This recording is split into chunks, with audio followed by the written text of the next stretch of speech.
قوم کو بے عمل بنایا جا رہا ہے اور ان کے سینے سے خوف خدا اور خشیت الہی جو ہے وہ کھنچی جا رہی ہے، اور یہ سب کچھ دین کے نام پہ کیا جا رہا ہے، اور چند مفاد پرست لوگوں نے ترہیب اور ترغیب جو کہ اسلام کا مزاج ہے، تبشیر اور تنذیر نبی کا منصب ہے، اس کا مذاق اڑا کے رکھ دیا اور انہوں نے ایک متوازی دین دے دیا ہے، جس کے نتیجے کے اندر قوم کی بے عملی جو ہے وہ پختہ تر ہو گئی اور اس کو وہ دین کا رنگ دے رہے ہیں۔ اللہ کے محبوب علیہ الصلوۃ والسلام نے فرمایا کہ دلوں کو زنگ لگ جائے تو ذکر سے اترتا ہے، دلوں کو زنگ لگ جائے تو قرآن سے اترتا ہے، دلوں کو زنگ لگ جائے تو موت کی کثرت کے ساتھ یاد کرنے سے اترتا ہے۔ قرآن مجید کی تلاوت معمول زندگی بنا۔ وہ کہتے ہیں کہ چہرے کا پردہ نہیں ہے، ہاتھوں کا پردہ نہیں ہے، پاؤں کا پردہ نہیں ہے۔ شاید وہ اس بات کو جو ہے وہ سمجھنے سے قاصر ہیں کہ یہ محارم کے لیے ہے۔ عورت کا مخصوص اعضاء کا پردہ تو اس کے باپ سے بھی ہے، اس کے بھائی سے بھی ہے، اس کے محارم سے بھی ہے، حتیٰ کہ بیٹے سے بھی ہے۔ لیکن یہ جو اعضاء ہیں ان کا پردہ بھی عورت کے اوپر لازم ہے، چونکہ جو شر پیدا ہوتی ہے وہ چہرے سے اس کا آغاز ہوتا ہے۔ تو میں ایک بات کہا کرتا ہوں کہ یہ جتنے دلائل ہیں، ان دلائل کے جواب بھی علماء نے دیے ہیں، یہ ساری بحث کی جا سکتی ہے۔ میری مائیں بہنیں تصور کر لیں کہ سیدہ فاطمہ تو زہرا کا پردہ کیسا ہوگا، تو ان کے تصور میں حیا میں لپٹی ہوئی فاطمہ دکھائی دے گی۔ بلکہ سیدہ فاطمہ تو زہرا سے جب پوچھا گیا کہ عورت کا صحیح پردہ کیا ہے، تو انہوں نے کہا کہ عورت کا صحیح پردہ یہ ہے کہ وہ کسی مرد کو نہ دیکھے اور کوئی مرد اس کو نہ دیکھے۔ حضرت عبداللہ ابن مکتوم رضی اللہ تعالی عنہ کے سامنے ازواج مطہرات نے پردہ نہیں کیا تو وہ آنکھوں سے نابینے تھے، تو حضور نے اس پر انہیں تنبیہ کی کہ تم نے پردہ کیوں نہیں کیا؟ تو انہوں نے کہا حضور وہ تو نابینا ہے۔ تو فرمایا کہ تم نابینا تو نہیں ہو۔ تو پردہ مرد سے بھی ہے، جہاں فتنے کا امکان بھی ہو، شریعت نے وہ راستہ ہی مسدود کر دیا ہے تاکہ کل کوئی فتنہ کھڑا نہ ہو جائے۔ تو میں سادی سی بات یہ کرتا ہوں کہ پردے کے حوالے سے دلائل کی دنیا بھی ایک بہت بڑی دنیا ہے، لیکن میری مائیں اور بہنیں یہ تصور کریں کہ سیدہ فاطمہ تو زہرا کا پردہ کیا ہوگا، تو یہ تصور کرنے سے ہی طبیعت میں حیا پیدا ہونا شروع ہو جائے گا، اور سیدہ کا پردہ اور ان کی عصمت اور ان کی آبرو کا انداز سمجھ میں آ جائے گا۔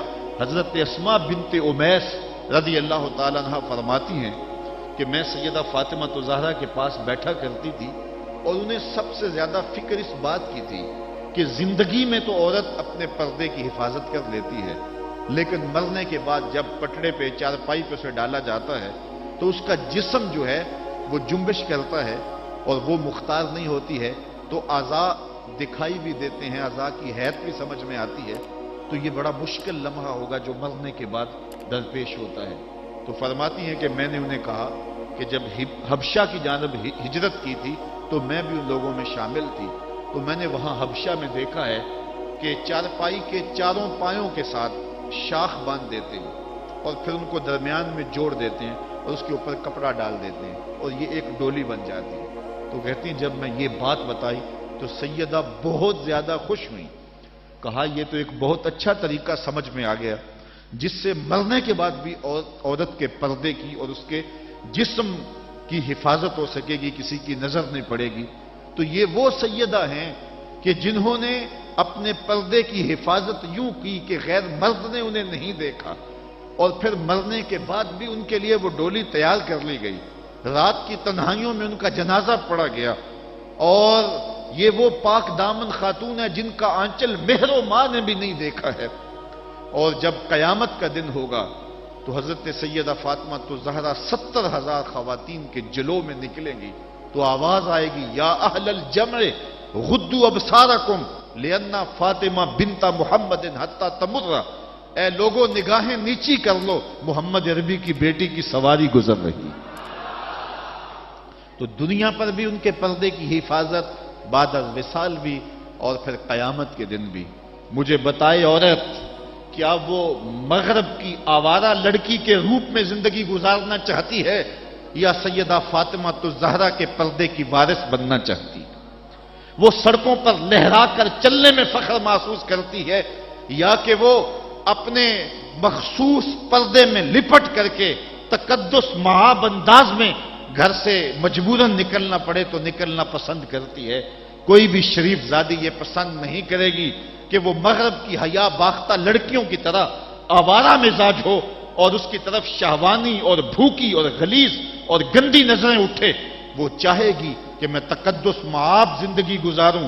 میری بہن، تیرا برقع تیرے لیے قید خانہ نہیں، تیرے برقعے کی ایک ایک سلوٹ تیرے حیا کا پہرا ہے. تو مغرب کی ٹینو نہیں ہے، تو مشرق کی بیٹی ہے. تو فاطمہ ہے، تو عائشہ ہے، تو حفصہ ہے. تیرا پردہ اس کائنات کے حسن کی علامت ہے. تو سمٹ جائے گی تو امت پھیل جائے گی، تو گھر کو سنبھال لے گی تو امت بہر و بر پہ جاری ہو جائے گی. تو عورت کو گھر میں سمٹ کر کے اپنی اندرون خانہ ذمہ داریوں کو سنبھال کر کے اپنی عصمت اور اپنی آبرو کی حفاظت کرنی چاہیے تھی. اقبال نے بڑی خوبصورتی سے اس پر بحث کی ہے کہ عورت کے لیے پردہ ضروری ہے یا نہیں، اور پھر کہا عورت کو یہ خود اپنے آپ سے پوچھنا چاہیے کہ وہ کس روپ میں اچھی لگتی ہے. ذرا دیکھیے اقبال کا لہجہ. اللہ اکبر.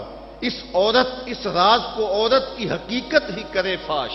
مجبور ہے معذور ہے مردانے خرد مند. کیا چیز ہے آرائش و زیبائش میں زیادہ، آزادی نسواں یا زمرد کا گلو بند. اقبال کہتا ہے کہ عورت اپنے اندر کی عورت سے پوچھے کہ اس کے لیے حسن کہاں ہے.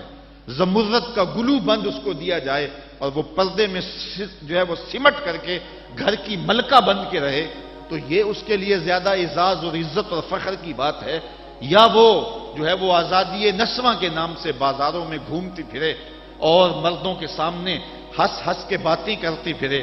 ایک عورت 4 گھر کے افراد کی خدمت کو اپنے لیے بوجھ سمجھتی ہے اور اسلام کو متعون کرتی ہے کہ اسلام نے مجھے جو ہے وہ پابند کر دیا ہے اور گھر کے اندر محدود کر دیا ہے، اور میں اتنے بچوں کی تربیت میرے کندھوں پہ ڈالتی ہے، اور میں شوہر کی خدمت بھی کروں، بچوں کی خدمت بھی کروں، تو اسلام نے تو میرے اوپر بڑی پابندی لگا دی ہے، مجھے آزادی ملنی چاہیے.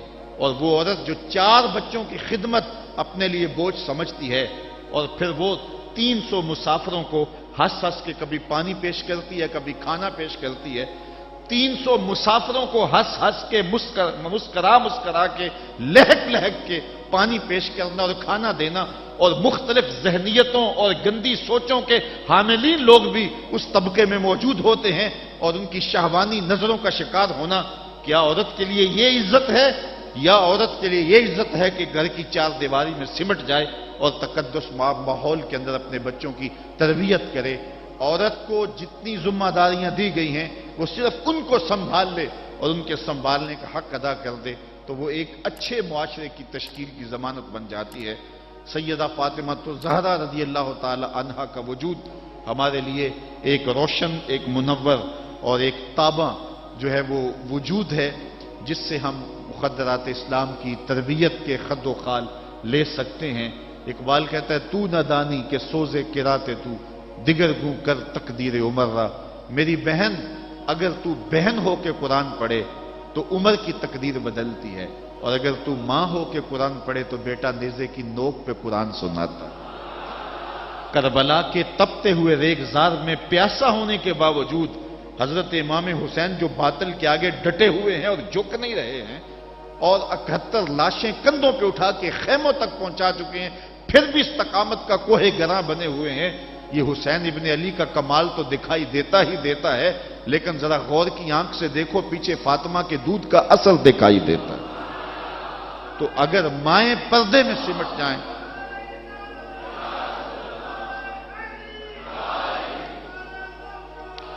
تو یہ حضرت امام حسین کی صورت کے اندر امت کو جو خوبصورت تحفہ دیا.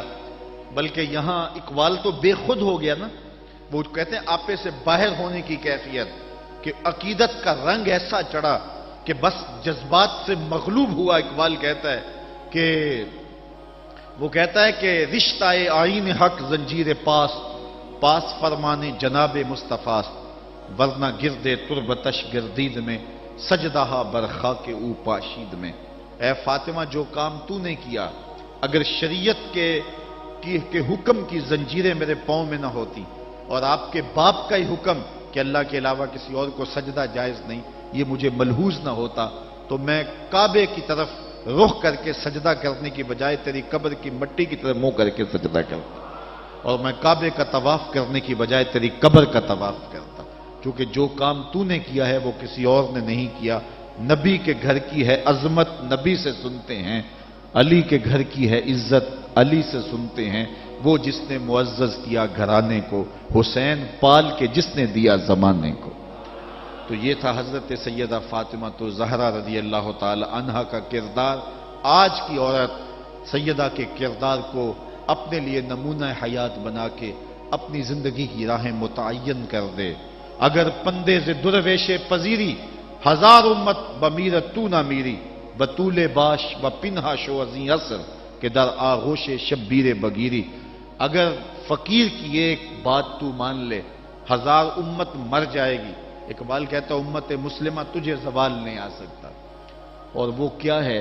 بطول بن جا اور زمانے کی نگاہوں سے پوشیدہ ہو جا، پھر تیری گود میں بھی حسین کے جانشین جنم لیا کریں گے۔ تو جب عورتوں کا کردار بچوں کی تربیت تک محدود ہوتا ہے اور وہ اس کردار کو بحسن و خوبی نبھاتی ہیں تو پھر ایک اچھا معاشرہ تشکیل پاتا ہے۔ لیکن جب حیا باختگی زمانے کو جکڑ لیتی ہے تو پھر قومیں اپنا وجود کھو دیتی ہیں۔ ہمیں ان تمام اسباب پہ غور کرنا چاہیے جس نے اس امت کو عروج سے زوال کی طرف دھکیل دیا، تو ہمیں ایک سبب یہ دکھائی دے گا کہ مقدرات اسلام کا جو کردار تھا، جو ذمہ داریاں تھیں، وہ اس نے پھر ادا جب کرنا چھوڑ دی اور اپنے دائرہ کار سے باہر آ گئیں، تو پھر وہ ذمہ داریاں نہ نبھانے کے سبب امت روح بزوال ہوئی۔ گھروں میں بیٹھ کر کے ماں نے تربیت کی تھی۔ ہم نے دور اسلام کے اندر بڑے بڑے مشکل حالات دیکھے ہیں۔ مشکل حالات میں جب اسلام پہ سخت سے سخت وقت آئے، لیکن جب درگاہیں بند ہوں گی، جب خانقاہیں بند ہو گئیں، جب مدارس دینیاں بند ہو گئے، جب اذانوں پہ پابندی لگ گئی، جب بہت کچھ ہوا تھا، لیکن ماں کی گود کی درسگاہ تو کبھی بند نہیں نہ ہوتی ہے، تو ماں نے اس وقت دین کو زندہ رکھا۔ آج بھی ہمیں اسی طبقہ نساء سے امید ہے کہ یہ دوبارہ امت کی نہضت کے لیے جو ہے وہ ایک با ہمت کردار ادا کریں گی۔ اللہ تعالیٰ خواتین اسلام کو حضرت سیدہ پاک کے اسوہ نور کی روشنی میں اپنی زندگی گزارنے کی توفیق عطا فرمائے۔ یہ جو سال ہا سال کے بعد اور سال کے دوران بھی ان کا تذکرہ کیا جاتا ہے، تو فضائل کا باب بھی اپنی جگہ پہ، لیکن ہمیں ان کی زندگی بطور نمونہ اختیار کر کے ماؤں بہن اور بیٹیوں کو اپنی زندگیوں میں شامل کر لینی چاہیے، تاکہ جو ہے وہ اس سے روشنیاں اور اجالے زندگیوں میں شامل کر لیے جائیں۔ اللہ تعالیٰ اپنی خاص رحمتوں سے ہمیں مالا مال کرے اور اپنی خاص کرم نوازیوں سے ہم سب کو اپنی رحمتوں سے